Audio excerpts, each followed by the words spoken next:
And welcome, Mindsetters, to this grade 12 session of Learn Extra Live. I hope you guys are ready. You've got your pens and pads out and you're going to make some notes. On that note, I'm Ty and I'm here with Phil, who's going to be taking us through today's session. So, Phil, what are we doing today? We're talking about cells and we're talking about batteries. This is a section which grade 12s really struggle with. But this is for 11s and 12s. There's a little bit of redox for the 11s, cells and batteries for the 12s, so everyone should be watching. All right, cool. So while Phil makes his way across the board, Mindsetters, as I always say, make sure you get your posts on the page. Let me know if you've got any issues, if you're lost here, if you need help. Because on top of that, I need to give away these awesome calculators and this labeler from Casio. Make sure that you guys post on the page. Guys, as I also always say, that feel free to post anything that will help out another mindsetter, whether it's a quote, if it's something that will be helpful for the lesson. Guys, feel free to post pictures, anything, because the best posts get to go in for these awesome prizes. And on that note as well, I want to say, mindsetters, if you see a mindsetter in trouble or if someone needs help, don't always leave it for us, because we might not always get to those questions. So make sure, if you know what the answer is, help a mindsetter out. But on that note, this is where I want to say quick shout out to Liberty. Thank you for sponsoring. And this is where I hand over to Phil. Phil, take it away. Thank you so much, Ty. Okay, well, what I've got in front of me is a whole bunch of cells and batteries. Now, just a reminder from that grade 9 lesson that you forgot all about, the difference between a cell and a battery is when I've got a single thing like this, I no longer call it a battery. This is actually called a cell. That means that it's one connection of plus and minus. When I put several of these cells together, I make a battery. So now, just a reminder, the next time that you actually see somebody using the word battery to describe one of these, oh, it doesn't seem to want to stand on its own. Okay, but one of these is actually called a cell. Now, this is a battery. The difference between this and this is that a couple of these has actually been squeezed inside here, but they've been a slightly different type. Now, what I'm going to be doing is I'm going to be showing you how we actually get some of these readings on the front of here. If you pick up one of these, you'll actually find that there's in fine print on here, and it's very tiny, so I'm actually going to show you on this thing, is you can actually read some very important information about your cell or your battery. If you take a look at the front of this battery, there's important information. I want you to see that there is a reading of the voltage. This is a 4-volt battery, and it's got a cell capacity of 2.1 amp hours. So you can actually see this. Now, if you guys are not busy chatting on your cell phones, I actually want you to take out your cell phone batteries and see if you can find these numbers on your cell phone battery. Now, that battery itself might be a battery, might only be one cell. You can actually see this information. You can see a voltage or EMF, and you can see the cell capacity. Now, what I'm going to do is I'm actually going to be doing a reading on this voltmeter to check the voltage on one of these cells. So what I'm going to do is I'm actually going to apply the electrodes of my voltmeter over here, and let's actually test to see what the voltage is. Now, I'm going to ask you a few questions about why I'm reading the voltage that I am, and if I do this, I'm actually going to find a voltage which is not quite the same as the battery markings on the front there. I'm actually going to find that there is 3.57, which is lower than the 4 volts which I find on there. So I'm going to do this again. If I put my battery reading over there, I get almost 4 volts, but not quite. So what I'm going to do is I'm going to ask you to think about why that voltage might be different to the reading on the front. I've got a few cells over here. Now, you'll see actually a different voltage. So what I'm actually going to do is I'm going to read the voltage on one of these as well, and let's actually start to see what I get. So now I'm going to apply my voltmeter over there. Let's actually switch those around so you get a positive value. So I'm actually going to read there, and I get a voltage of 1.4 volts. Now, there's quite a difference between what's contained inside this cell and this battery. Inside this battery, I've combined multiple cells. Now, the problem is that this is all confusing, and there's a whole bunch of numbers everywhere. How can I tell if it's a cell, if it's a battery, and all of these terms? I'm going to explain the major differences behind these today. So what I'm going to do is I'm going to hand back to Ty just very briefly. He's going to start talking to you about the Facebook page and some of the things that we're going to be talking to you about. And I'm pretty sure that he wants to give that calculator away. What do you say, Ty? Yes, definitely. So on that note, Mindsetters, make sure that you keep posting.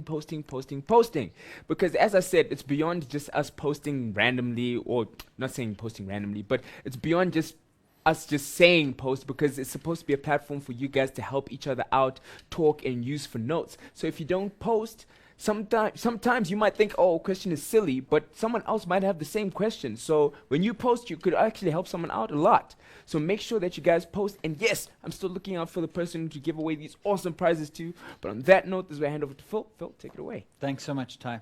Okay, cells and batteries. Now, what we've noticed, every time I mark questions on cells and batteries, I find that there's major misunderstandings of cells and batteries. So we're going to take it apart piece by piece. And grade 12s, you know me, I like to give you a little bit of a challenge. And I've actually given a question to Ty, and I'm going to ask him to post that up on the Facebook page.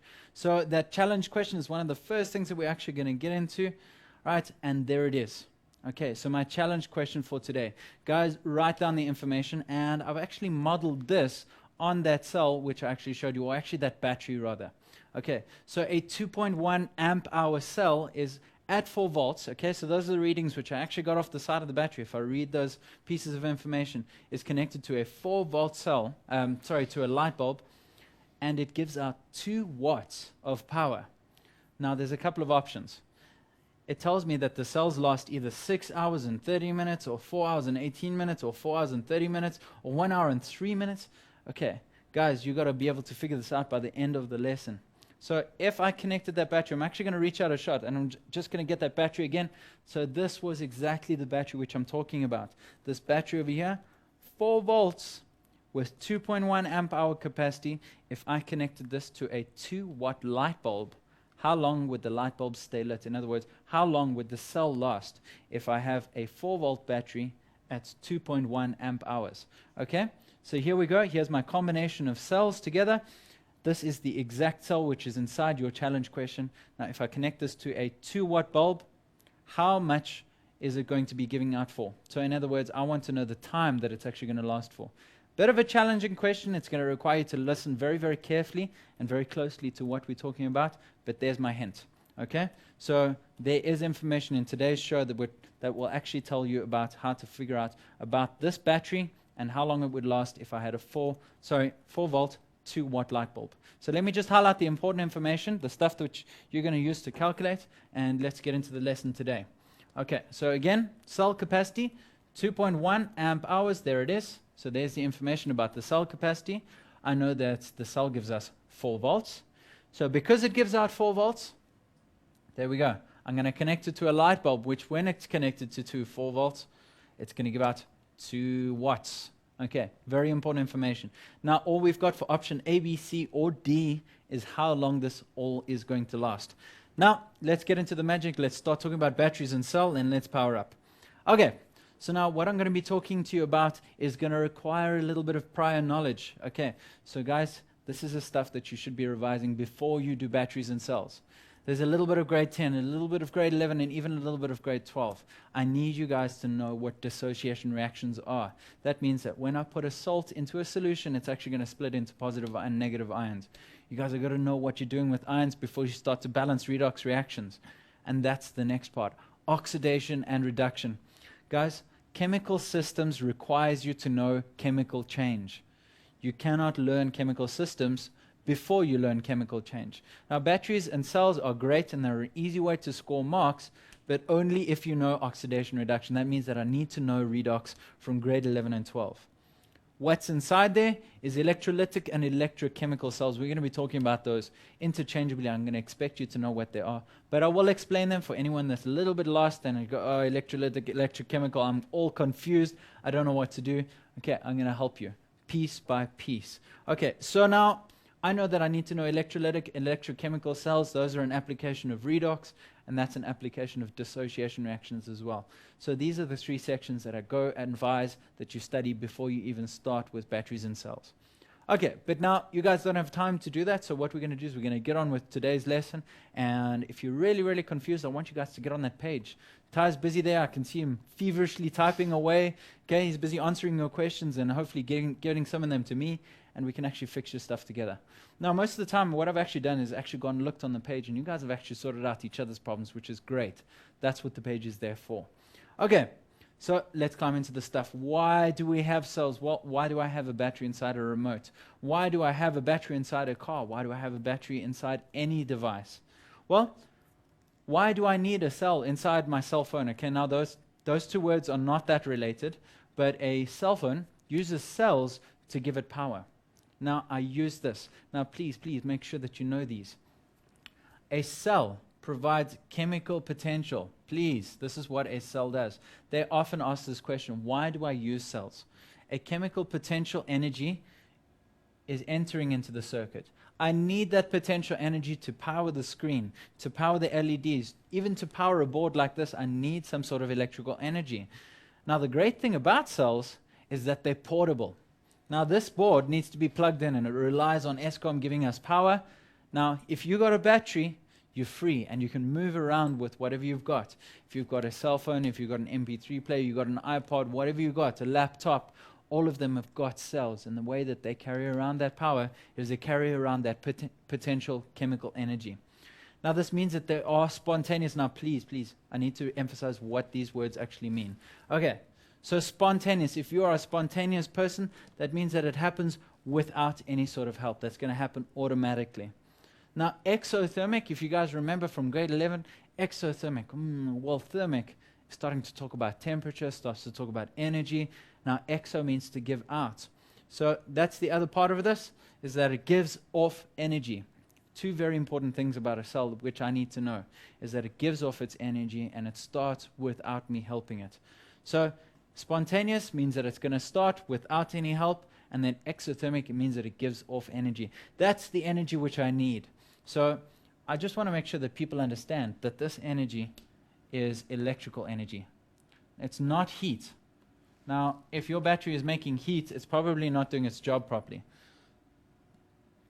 Okay, so this is electrical energy, which we're talking about here. I hope you can actually read my terrible writing. I'm writing with my finger.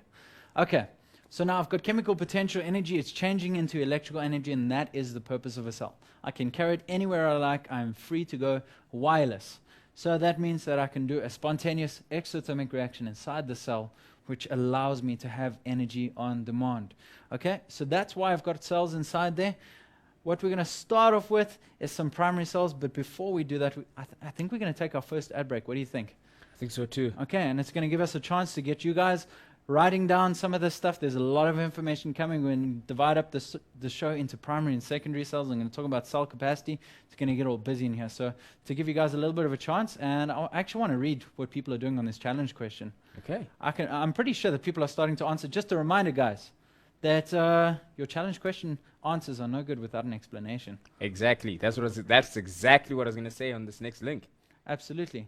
Okay, Ty, is there anything you want to add before we take that ad break? I think that we're good to go for now for the ad break. So, as I said, mindset is if you're going to answer the challenge question, I will not consider it unless there's an explanation for your answer. So, now that I've put it out there, hey, get to work. See you after this break.